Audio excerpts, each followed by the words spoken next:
안녕하세요. 네스탁 강의 주린이 분석편 이제 시작합니다. 기술적 분석 중 일목균형표에 대해 알아보겠습니다.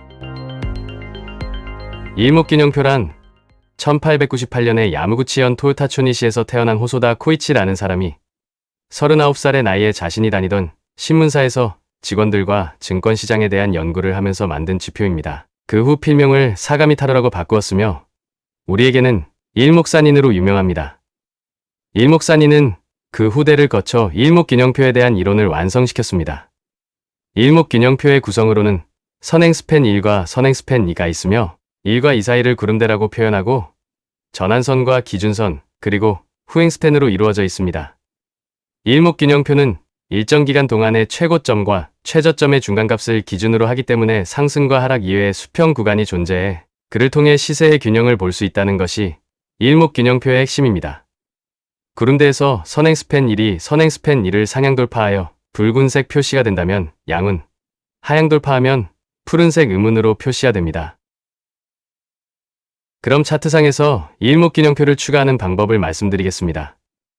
위 빨간 동그라미를 클릭하고 일목균형표를 검색한 후 왼쪽 창에 일목균형표를 클릭하면 차트 내의 보조지표로 뜨게 됩니다. 차트 내에 보조지표가 떴다면 빨간색 네모 친 부분을 더블클릭을 합니다.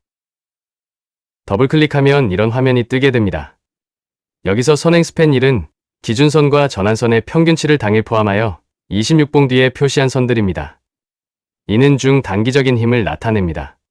그리고 선행스팬 2는 52일간의 최고치와 최저치의 중간값을 당일 포함하여 26봉 뒤에 표시한 선들입니다. 이것은 장기적인 힘의 균형과 시세의 중심을 이정표로 나타내는 것과 같습니다. 그럼 오른쪽 화면처럼 라인 설정을 해보도록 하겠습니다. 일목균형표를 가장 활용자라는 방법은 전환선과 기준선, 그리고 후행스팬은 체크 해제하시고 선행스팬 1과 선행스팬 2만 체크를 합니다. 그리고 색상은 둘 다 검정으로 같은 색상으로 표시하며 너비는 이 포인트가 가장 좋습니다. 앞서 설정한 일목균형표는 단편적으로 사용하기 편하게 설정해드린 값이고 매매를 좀 더 다양하게 다른 지표를 보지 않고 일목균형으로만 보겠다 하는 분은 모든 것을 넣고 매매를 하면 좋습니다. 따라서 일목균형표를 활용한 매매 방법을 말씀드리자면 후행스팬을 이용한 방법, 구름대 매매, 전환선을 이용한 골든 및 데드 크로스, 선행스팬을 이용한 골든 및 데드 크로스, 그리고 대등수치 공략법이 있습니다. 여기서 일목균형표가 가진 특징으로 대등수치의 개념을 설명드리겠습니다. 지금까지 일파동 일수가 진행되었다면 그만큼의 대등수를 향후에 취하는 것을 말합니다. 그 기준이 되는 것은 최근의 고가에서 저가까지 또는 그 전에 저가에서 고가까지라는 식이 됩니다. 그러므로 파동을 과거로 거슬러 올라갈 때마다 대등수치는 얼마든지 생겨나게 됩니다. 더 디테일하게 설명드리면 기본수치와 대등수치 및 그 종합이 필요합니다. 즉, 삼위일체로 끝없이 생겨나는 정, 반, 합의 결정체이므로 실제로는 대등수치도 기본수치와 거의 일치하는 경우가 많습니다. 그럼 일목균형의 구성을 살펴보겠습니다. 선행스팬은 말 그대로 주가를 선행하는 선을 의미합니다. 현재 주가보다 26일 앞에 그려지기 때문에 오늘 그려진 선행스팬은 과거 26일 전의 주가 움직임을 토대로 만들어져 있습니다. 후행스팬은 오늘 종가를 26일 뒤로 돌린 지표입니다.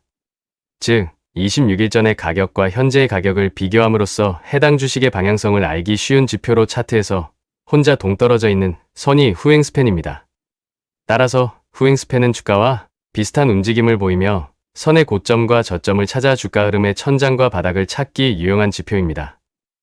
일목균형표 투자 전략에서 가장 중요한 것이 선행스팬 1과 선행스팬 2로 구성된 구름대로 추세를 짚는 것입니다. 차트에서 보면 선행스팬 1이 선행스팬 2는 중기선 혹은 121선이라고 보시면 되는데 그 사이 구간을 구름대라 합니다. 이것들은 각각이 지지선과 저항선 작용을 한다는 것이 특징이 있습니다. 지금까지 구성을 알아봤고 이를 이용한 구체적인 매매 방법으로는 첫 번째로 주가와 구름대를 이용한 방법이 있습니다. 구름대는 좁아졌다가 넓어지고는 하는데 쉽게 생각해서 매물대 역할을 한다고 생각하면 됩니다. 그리고 기준선이 변곡점이 나올 때를 기점으로 기준선이 주가보다 갑자기 밑으로 내려올 때는 매도 신호로, 주가보다 위로 올라갈 때 매수 신호로 활용되며 이때 캔들을 주의 깊게 봐야 합니다. 또한 기준선을 중요하게 생각해야 하는데 이는 포인트선 혹은 중심이 되는 선, 즉 코어라고 생각하면 됩니다. 일목균형표는 중심이 가장 중요합니다. 일목균형표는 굉장한 논리를 가지고 만든 통계학적인 표입니다.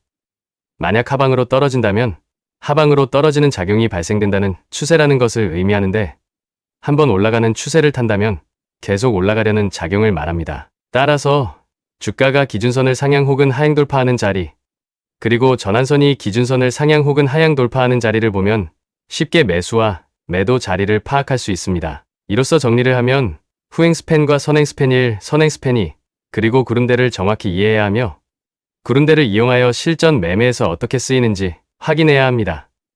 그리고 구름대는 지지선과 저항선 역할을 하고 매매 신호가 아닌 추세 확인할 때에 보다 유용합니다. 여기서 강한 추세를 보기 위해선 정배열일 때에 보다 강한 추세가 이어지니 잘 참고하시길 바랍니다. 안녕하십니까. 일목균형표. 그것이 궁금하다. Q&A 이제 시작합니다. 선행 스팬 1과 2 중에서 상단에 위치하는 지표는 어떤 것일까요? 정답은 5초 드리겠습니다.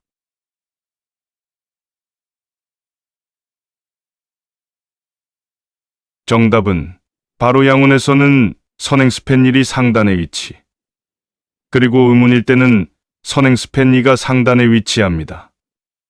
맞추신 분들은 축하의 박수를. 짝짝짝. 그렇다면 두 번째 질문 나갑니다. 이번에는 난이도가 조금 높습니다. 양운일 때 그 크기가 두껍다면 주가는 과연 구름대를 뚫을 수 있을까요? 정답 5초 드립니다. 정답 구름대는 양운, 음운 상관없이 얇은 게 좋습니다.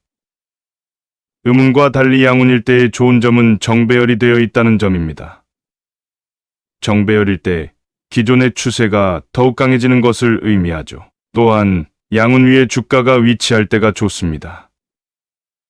주가 위에 음운이 길 때는 음운이 짧아져서 주가를 들어 올릴 때까지 기다려야 하며 주가가 양운 위에 있을 때 매수하는 것이 좋습니다. 구름대의 색깔보다 중요한 것이 구름대가 지지선과 저항선 작용을 한다는 점과 양운에서 음운으로 바뀔 때 추세가 전환되는 시기라는 것이 중요합니다. 이번 네스탁 강의는 주린이 분석편으로 기술적 분석 중 일목균형표에 대해 알아보았습니다. 또 뵙겠습니다. 감사합니다.